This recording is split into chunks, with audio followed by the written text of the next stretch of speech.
Itachi and Shisui had worked so hard to stop their clan from attempting a coup, knowing that doing so would weaken Konoha and possibly lead to a war. Despite Danzo's best efforts, Shisui managed to survive his attack and maintain his Mangekyo Sharingan. With it, he convinced Danzo not to attack and then convinced the Uchiha not to attack too. And for a time, everything seemed well. But Shisui had yet to realize that there was a third party, one that sought the destruction of the Uchiha. The masked figure, Obito, would wander into the village and proceed to make his way straight to Danzo, where he would tell him exactly what Shisui had done, setting Danzo on a destructive course of retribution.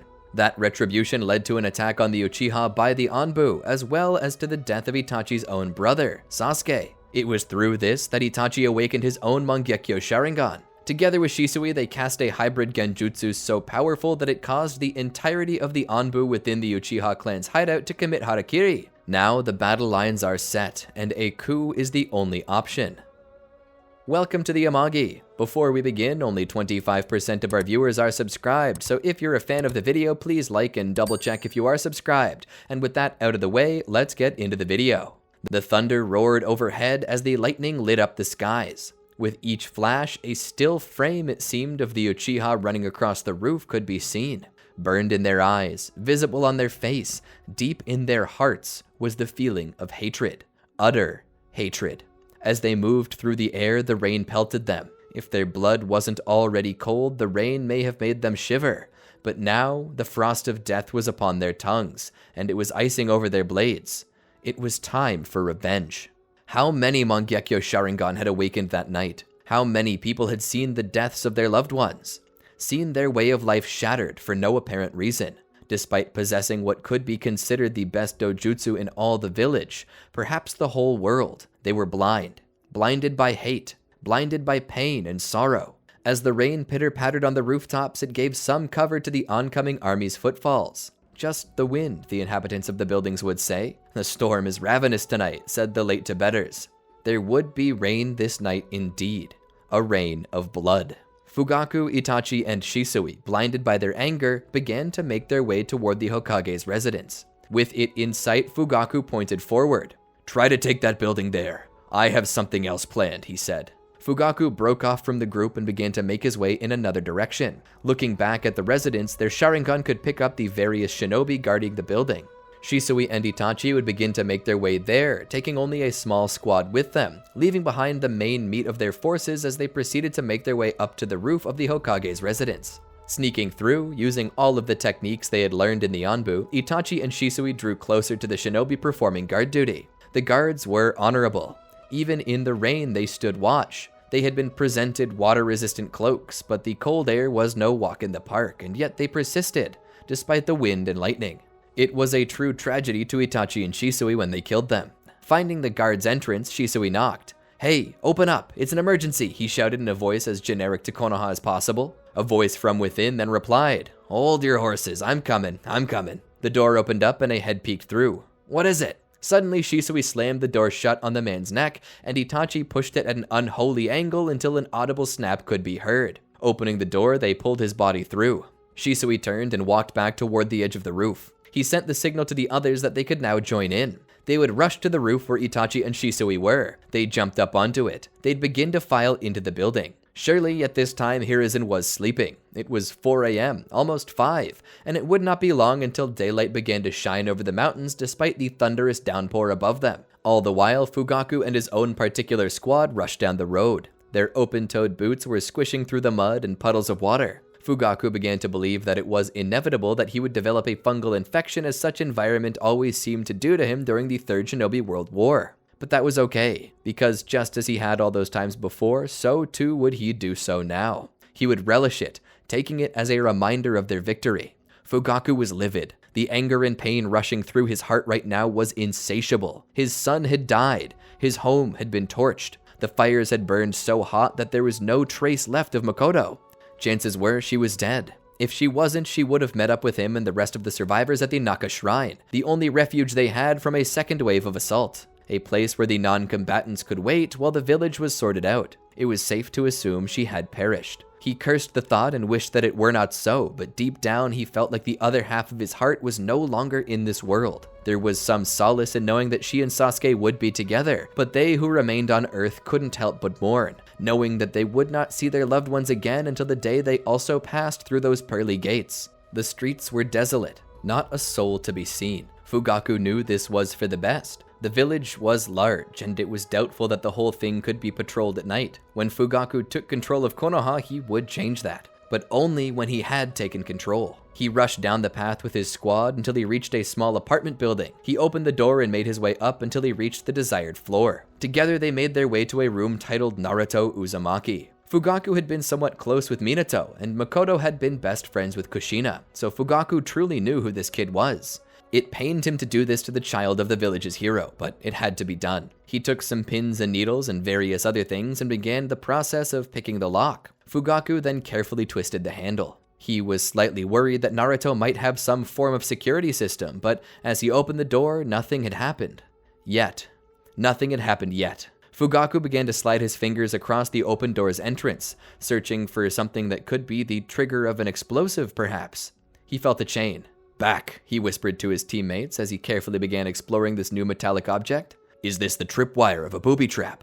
Perhaps the trigger to a bomb or something?" No.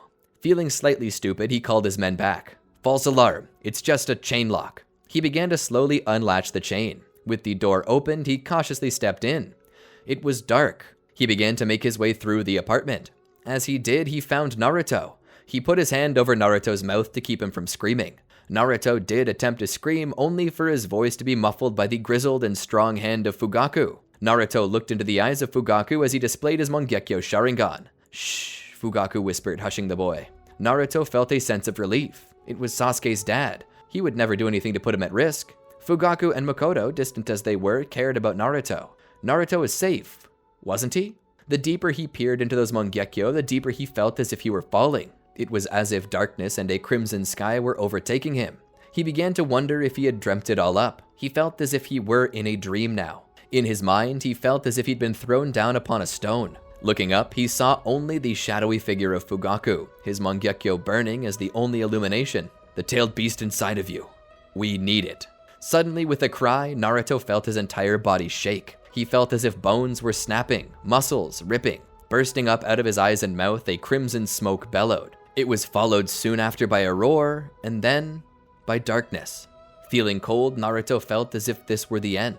His body ached. It was weak and tired. And then, as the moments passed, his body began to grow cold. That was until a warm hand caressed his cheek. A hand unknown yet familiar to him. A face he didn't recognize, but a smile that filled him with hope. A woman with cherry red hair whose gaze declared mothership. Naruto felt his heart release itself from all tension as he hugged her. He was not aware of what was happening in the village below, and perhaps that was for the best. Fugaku, still in the room, struggled to remove the seal. Its makeup something nearly unbreakable. That was, until he broke it. Fugaku smiled as the beast burst out of the window into the night. He watched as it happened. His smile faded as his gaze returned to Naruto, the boy who would never open his eyes again. Fugaku, in respect to the boy born from his rival and friend, would raise the sheets to cover Naruto's face. The Nine Tails roared into the night as the sound of thunderbolts striking could be heard. Back in the Hokage's residence, the Uchiha moved. Down the barely lit halls, they neutralized any and all opposition that came their way. Shisui would sneak up behind one of the guards, covering his mouth with the palm of his hand, and shove his shoto deep into the man's back, piercing his heart from behind. Pulling the man into a supply closet, he lay him down and closed the door. It would buy them enough time. As the two of them and their small four-man team moved deeper, though, they found the door to the Hokage's room. Shisui and Itachi looked to their four-man cell and nodded. The group of shinobi would suddenly disappear, hiding nearby to make sure that the two of them were not disturbed. Itachi and Shisui opened the door. Stepping in, they saw Hiruzen sleeping in bed. The old man was sleeping like a log, and likely had been since no later than 11 p.m., and likely would be sleeping until at least 8. He was geriatric, and despite his motivation, he was too old to do the same things that a younger man might. As they stepped closer, though, he spoke. "Itachi, Shisui, what are you doing in my room?" Hiruzen asked without opening his eyes, without turning to face them, without moving or giving any indication he was even awake at all. "How did you know we were here?" Itachi asked. "I sensed you," Hiruzen responded. I sensed you and the 4 others you brought with you. I may not be a skilled sensory type like others, but I can at least keep track of the chakras within my own home. But that doesn't answer my question. What are you doing here? He asked. Itachi and Shisui drew closer. A coup. Hiruzen finally opened his eyes and sat up. I thought you had dealt with that. We did too, Shisui said, and we thought that you were pleased with the results. Hiruzen sat there silently. I was pleased with the results. Then what changed? Itachi asked. Nothing changed. I'm still pleased with your results. Or I was until you brought your kill squad here to eliminate me. Honestly, boys, I thought you two were on my side in this. The same could be said of you, Itachi said with a hint of venom in his voice. Hiruzen took a deep breath that he allowed to slowly leave his chest in a hiss. Something tells me you think I've done something. You haven't? Shisui asked. Hiruzen looked over. What happened? Shisui began to speak. At about 3 a.m., we woke up to the sounds of fighting. We went outside to see what it was, only to see that the entire Uchiha Clan compound was under attack by Anbu agents. So many people perished, including Itachi's little brother Sasuke and his mother Makoto. The Uchiha compound is smoldering right now, and the people are craving revenge. Hiruzen was stunned. Wait, the Uchiha Clan compound was decimated? You didn't know? Itachi asked. Hiruzen shook his head. No, I never gave an order. Perhaps an order you forgot to rescind, Shisui asked. Hiruzen shook his head. I had battle plans, but there were no orders issued, and because of that, there were no orders to rescind. Itachi scoffed. Well, if it wasn't you, then who was it? Who could give such an order to the... Itachi and Shisui both looked at each other. Danzo. Hiruzen seemed surprised. Danzo! Itachi then questioned Shisui. Didn't you say you cast Konoha Tsukami on him to stop just this very thing?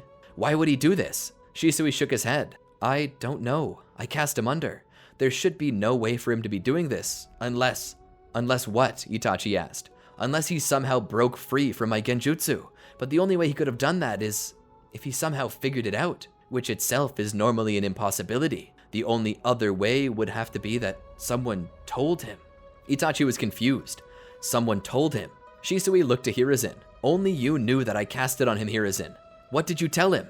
I told him nothing, Shisui. I don't appreciate that you believe I'm so ignorant to shinobi that I would tell someone under a very important genjutsu that they're under a very important genjutsu. Well, I don't appreciate that my clan is halfway massacred, Shisui shouted. Someone is responsible for this, and someone is going to pay. He holstered his kunai. You're under arrest, Hiruzen. Trust me, this is for the best. The majority of those men out there want you dead. They think that you're responsible for the bloodshed in the compound. Shisui looked to Itachi. Stay here with Hiruzen. I need to go. Go where? Itachi asked. I need to find Danzo. So long as he's running around giving orders, this coup will turn into a bloodbath. Hiruzen then spoke up. Say what you will and believe what you may. I didn't have anything to do with this. If Danzo is the one responsible, it's treason. If you wish to find him, the secret headquarters of Root is where he'll be. There's a map in my office hidden in a secret compartment of my desk. Shisui nodded. He turned back to the door and opened it.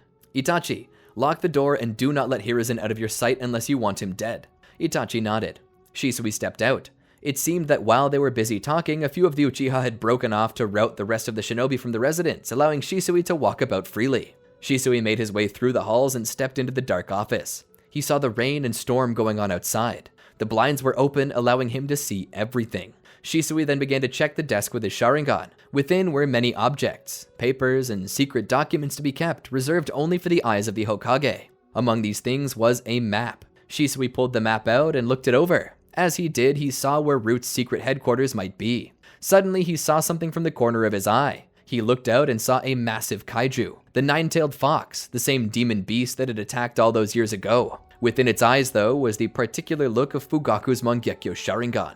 So that's what you went to do, Shisui said. As soon as the Nine-Tails let its roar fill the air, lights in each of the homes in Konoha began to brighten up their windows. It seemed this coup was far from subtle, but that was fine. Shisui assumed that it would be hard to get Danzo, believing that he would be well protected. However, he also knew that with the Nine-Tails now on a rampage, and with the obvious failure of the Anbu in the Uchiha Clan compound, the only recourse for Danzo would be to send aid to the village proper in hopes of putting down the Uchiha and recapturing the Nine-Tails. Danzo would be unaware that his location had already been leaked by none other than Hiruzen himself. This was the perfect cover for Shisui. As the rain fell, Shisui made his way back to the roof. He looked around and rushed toward the Hokage monument. A steady stream of water fell from above onto the ground below. Shisui ran up the vertical surface, sure to avoid anything that might make him slip and fall. and that was an issue running up a surface that had water rushing down it. It would be easy for him to slip or for his foot to be captured by the rain and dragged to the surface. Once he did make it to the top, he decided to take the long way around to the forest to help ensure that he wouldn't be met by the forces of Root. If even one of them reported Shisui's location, Danzo would issue a full lockdown. So he went the long way. As he came around the mountain, he traveled up a little ways until he found a concrete hatch with a metal lid. He opened it up and began to go down the ladder. Once there, he saw plenty of security cameras and guards. He would see that the bunker went deep and had many tunnels. He was thankful, however, that the pathways were graded. This would allow him to monkey bar his way across. He slowly began to make his way, certain that this would protect him from the cameras and the guards. As he was halfway across, though, he heard shinobi running above, making their way to the hatch, likely to face the Ninetales. As they ran, Shisui stopped moving in order to stay quiet. This was made even more difficult by the fact that they each stepped on his fingers as they ran by. He wanted to cry out, but he didn't. He swallowed his pain and kept moving. Once he got through, he continued skulking through the facility until he found the control room. This was the jackpot. He entered, killed the guard, and began searching for the room where Danzo would be. He would see it on camera 10, titled The War Room. Shisui looked at a map and found the room's location. He began to make his way in that direction, going down the many levels until he reached the room where Danzo was said to be. He then stopped. He didn't go straight in. There had to be a better way to do this. One that wouldn't alarm anyone, and that would allow Shisui to know if anyone else were in the room with Danzo. Shisui would go to the nearest closet, head in, and begin working on the air vents. Once he got the screws out, he crawled in. He began to make his way through the vents slowly and quietly until he was just over the war room. He looked in and saw only Danzo. Shisui opened the vent and proceeded to drop down with a kunai. Danzo was struck and seemingly killed. Shisui let out a sigh of relief. He came around the table and looked at the plans. Indeed, it had been Danzo doing this. If Shisui had showed this to Hiruzen as well as Fugaku, maybe they could reach a consensus and return to peace. But right now, what was most important was stopping the battle before more innocent lives were lost. But as Shisui was about to leave, Danzo tossed a shuriken at him. Shisui dodged it just barely, and was surprised to see Danzo standing there as if nothing had even happened. Shisui would then ready his kunai. Looking at Danzo's arm, he saw the many Sharingan embedded within. One of the eyes closed. Izanagi, huh? A cowardly tactic, only reserved for those who can't defend themselves and refuse to accept the outcome of their defeat. Danzo then spoke. What you call cowardice, I call determination. The determination to challenge even fate for the things you desire.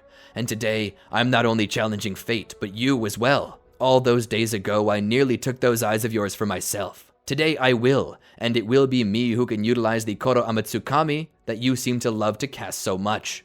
Shisui launched into battle against Danzo. Danzo was by far the inferior shinobi, but with Izanagi his stamina was seemingly infinite. There was no way that Shisui could manage to keep this up that long. Eventually Danzo would whittle him down and defeat him. He needed a way to bypass Izanagi, and so Shisui decided to cast Izanami on him. Shisui would go through a certain group of actions before doing the same group of actions again a second time. This confused Danzo at first, but by the time he came to realize it, it was too late. The Izanami was designed to be cast to force a user of the Izanagi to accept their own defeat, but not for Danzo. He was trapped and could no longer cast Izanagi. Shisui, however, would not allow Danzo the opportunity to accept his defeat. Given that Izanagi was no longer active, Shisui would kill him. And as he did so, the color in Shisui's left eye began to go out. Shisui lamented the loss of light in his Mangekyo Sharingan, but at least it was the one that had the 10-year cool-off Koro Amatsukami. Shisui began to make his way out of the building. Once he was out, he was back in the rain. As he got back to the village, he looked and saw many buildings on fire, the Ninetales looming in the background. As he got back, though, he opened the door to the Hokage's room where he saw the body of Hiruzen. Standing over it was Fugaku.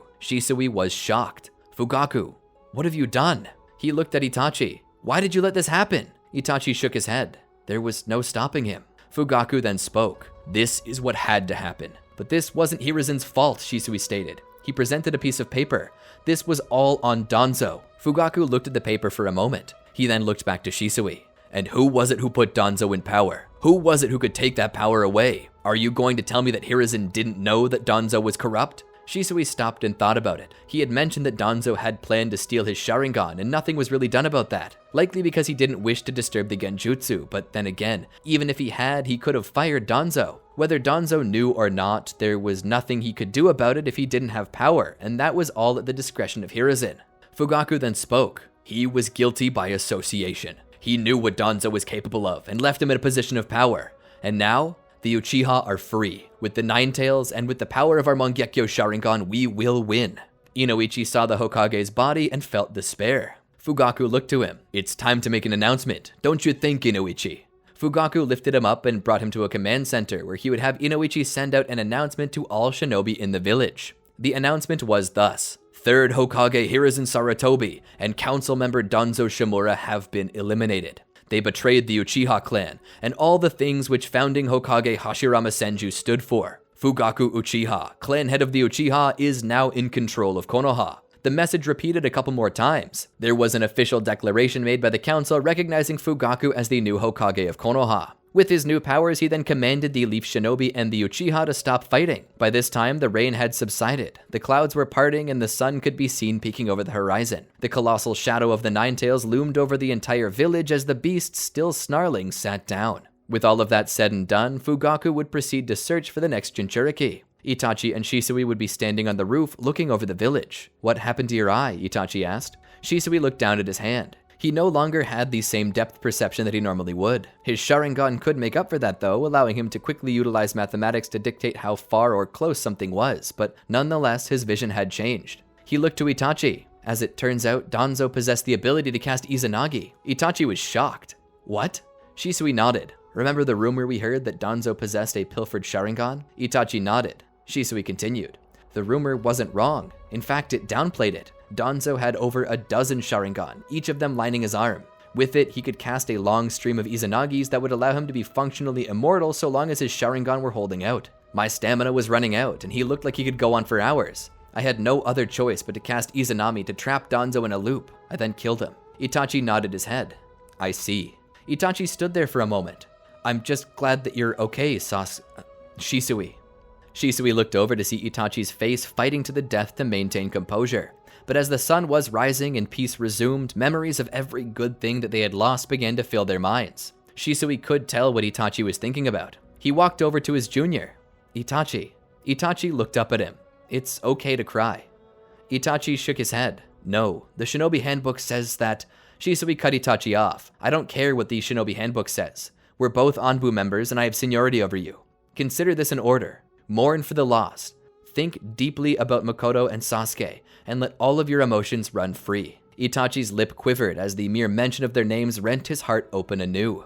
Itachi fell to his knees, gripping the bars of the roof so tightly that he might ruin them. Itachi saw Sasuke's smile, saw his jovial and upbeat nature, his desire to be a great shinobi like him. Itachi had wished he never started teaching Sasuke. If he hadn't been teaching him, maybe Sasuke wouldn't have tried to follow in his footsteps. Maybe he wouldn't have taken his bow, his kunai, and his other shinobi gear out to fight. Maybe Sasuke would still be alive right now. He thought about his mother, and how she likely burned to death, perishing in the flames.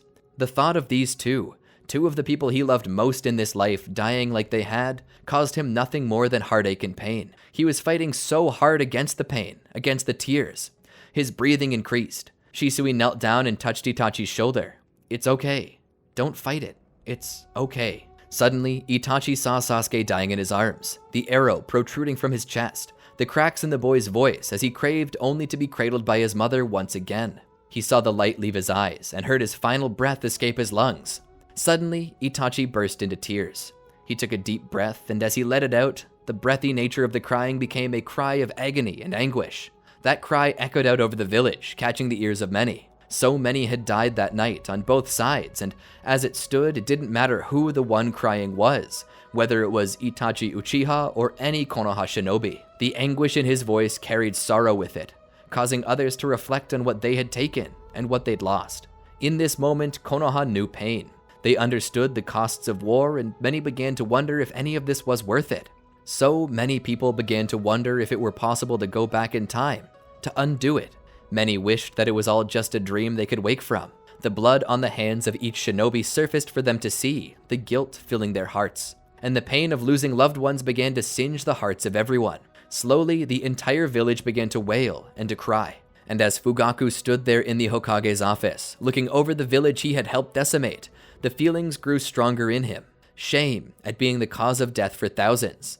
Young children to old men, innocent to guilty, shinobi or civilian, male or female. And as he did so, he thought about Naruto, first of his victims. Falling to his knees, Fugaku began to cry as well. I'm sorry. Forgive me, please. God, forgive me." In the distance, watching from outside the village, Toby stood on a branch. Suddenly, Zetsu appeared behind him. "This didn't go according to plan, did it?" Zetsu asked. Toby shook his head. "I expected that, in the span of a single night, the Anbu would wipe out every last Uchiha, but somehow it was the Uchiha that survived. They were the ones who massacred Konoha. I did not anticipate this." Zetsu's eyes watched Toby before turning to look back at Konoha. "I suppose it simply means that the Uchiha are far more dangerous than I first imagined," Toby said. "What should we do now?" Zetsu asked. Toby thought about it. "We need to set our plans in motion. We cannot let ourselves be bogged down by our failure here in Konoha. The Uchiha Clan uprising has severely weakened Konoha to the point that the other nations are once again a threat. While we can't take the Nine Tails right now, we can simply wait for the other nations to finish what we started." "Do you really think this will lead to war?" Zetsu asked. Toby nodded. "I do. And if it doesn't, we'll just have to make sure that it does."